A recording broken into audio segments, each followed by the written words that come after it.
Good evening and welcome. I'm Sheila Balgobin, principal of Simply Improve Health, and I help people to train better and longer and recover more quickly, have improved sleep, and enjoy a better quality of life in general using simple plant-based remedies and simple techniques. This evening, given the extreme heat, I'm not going to be very long, but it's very appropriate, the subject I'm going to be talking about tonight, and that's water conservation. With the heat, where they're starting to institute garden hose bans so that to get people to cut down on their water use. And I thought it would be a great opportunity to take a moment and to share a couple of facts about water, fresh water, and also some tips about how you can save water. Now, some people may be absolutely glorying in this hot weather, and others don't like it so hot. I'm a Goldilocks kind of person myself. I don't like it too hot or too cold. But nevertheless, over the years of growing up with very hot summers in New York, I've learned a few things that can be helpful and also help cut down on water usage. But first, before I do that, I'm just going to give you just a couple of facts about fresh water. Now, despite 70% of the planet being covered by water, there's only about 4% of fresh drinkable water in the world. Only 4%. So the vast amount of water on this planet is undrinkable. Of that 4% of available fresh water, only 1.5% of that water is actually able to be tapped into because it's easily accessible. It's near the surface of the earth. Other places it may be superheated, if coming from volcanoes or something. So there's only 1.5% of water in the world that's fresh water that we can actually drink. Now, you see reports in the news all the time about floods here, but drought in other places as a result of climate change. Now, climate change has been around before even people were around because of just natural change in the environment. But what's happened now is that we have, in our daily lives, are accelerating the process and destroying things before we even know they're there. And that includes our water supply. Now, as I said, here in the UK, they're starting to institute in different areas what they call hosepipe bans because water supplies are getting low because of the high usage in this extreme heat. We haven't had rainfall in weeks. I've been using a bucket, and that's one of my suggestions. I've been using an actual bucket to water certain of my plants, not all of them, but the ones that are a bit more delicate, including my potatoes, my surprise potato plants I hadn't expected to sprout. They take a lot of water, and in this heat, they get very dramatic, and their leaves just droop because they're so thirsty. So my first tip is, being that if there's a hose pipe or garden hose ban where you are or about to be one instituted, one thing you can do is water your plants at night.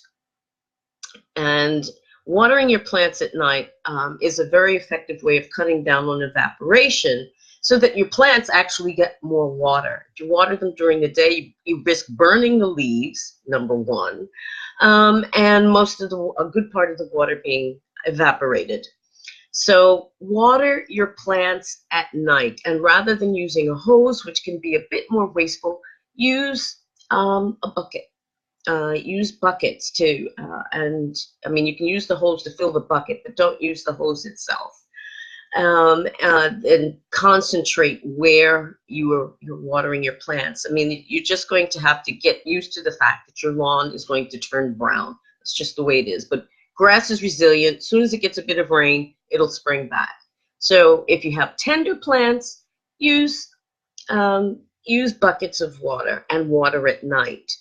Another thing is showers. You instead of taking 10 minutes and singing in the shower, try to limit your showers to 5 minutes. I mean, I have short hair, so I can get away with 2 or 3 minutes. But even people with long hair, if you just wet your hair and shampoo it, I mean, get the shampoo going before you get in the shower and then just rinse it out while you're showering, you'll save a bit of time and water. Try to avoid baths if you can, or if you have to take a bath, if you have no choice, at least don't fill the tub up to the brim, just halfway.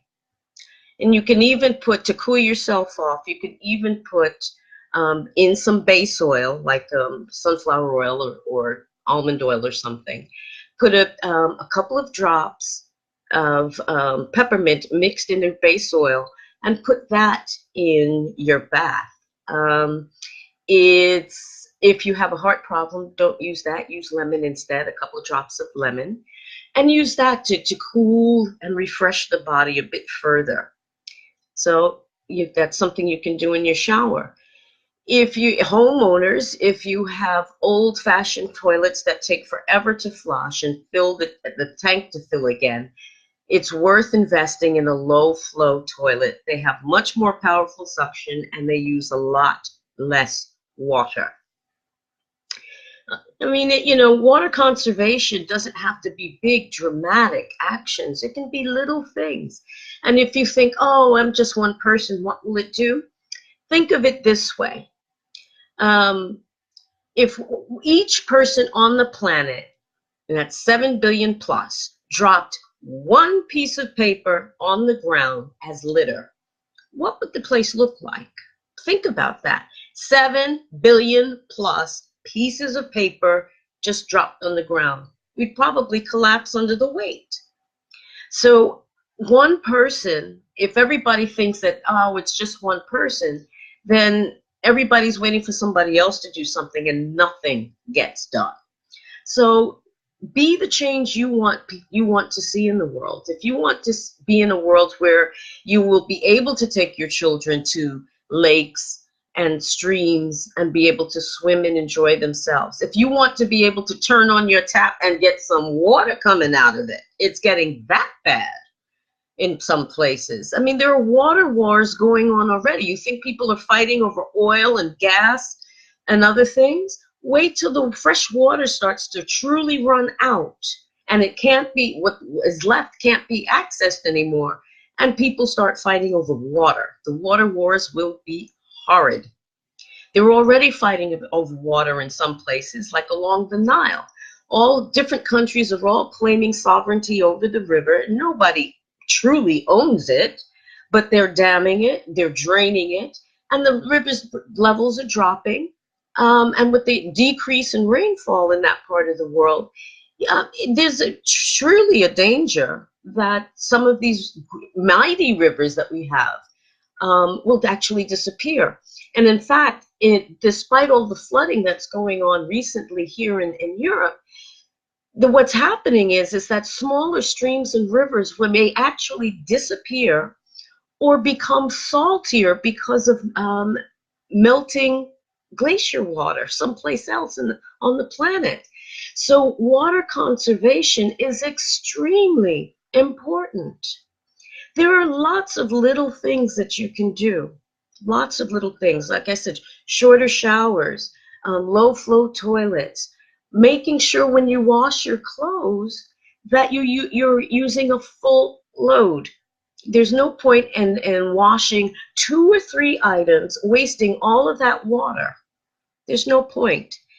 Make sure your loads are full when you're washing your clothes. If you're using a washing machine, as well as a dishwasher, same thing. Fill it up. If you're not going to fill it up, be brave, put some rubber gloves on and wash by hand. And that's another thing. When you're using water at your sink, do you let the water run while you're rinsing things or you're washing things? If you do, take a second and think about what you're doing and turn that water off. Either fill the sink with, with the soap and put a stopper in it and wash your dishes and then rinse them all at once, or find some other way of using your water more conservatively. There's no point in having the water just running down the drain while you're scrubbing your dishes. It's a waste of water. So I would encourage you to look around your daily life and see where you can cut down on your water use. Washing the car, for example, do it the old-fashioned way and use a bucket and a couple of buckets and some soap, rather, and get some exercise. It's good, good for those bingo wings on your arms. Instead of going to the car wash, everyone needs to try to, and I'm not, don't want to put the car wash people out of business. They'll always be there.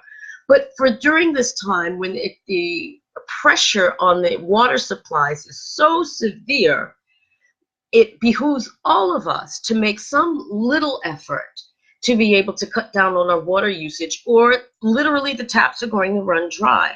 And if you've ever lived in a place or visited a country where water is truly scarce and they have to have water trucks that come around to deliver the water for people to be able to use, I tell you what, people in those countries do not waste water because they know just how precious a resource it actually is. But, here in the, more affluent societies, we've become very complacent. Oh, it'll never run out. And if it runs out, we'll take somebody else's stuff. No, because there isn't any for anybody else. When the water runs out, remember, only 1.5% of the Earth's water is actually reachable and drinkable. When that runs out, it's going to be hell, because people are going to be killing each other for a glass of water. So I would put to you to be a bit more conservative in your use of water, making sure little things like making sure that faucets don't trip, that you're not letting water run unnecessarily. Like I said, watering your plants at night. These are simple little things that each one of us can do to be able to alleviate the situation. I mean, the other night we had a good heavy rain and my plants absolutely loved it, but it wasn't even a dent in addressing some of the low reservoirs and whatnot in this heat, because there hasn't been rain in over a month. So take it from me, water your plants at night, and try to be aware, be conscious of how you're using water, and how you can conserve the use before the tap runs dry. Thank you for watching and listening. I hope you'll take on board some of the suggestions, or all of them if possible or necessary. And if you have any questions, comments, love hearts, thumbs up. I'm sweating to death here, so I'm going to finish now. But I hope you'll really take time to think about how precious a resource water is and what you can do to conserve it. Have a lovely evening and a great week. Stay nice and cool and conserve water. I'm going to go and have a glass right now. Take care, and I'll see you again soon. Bye-bye.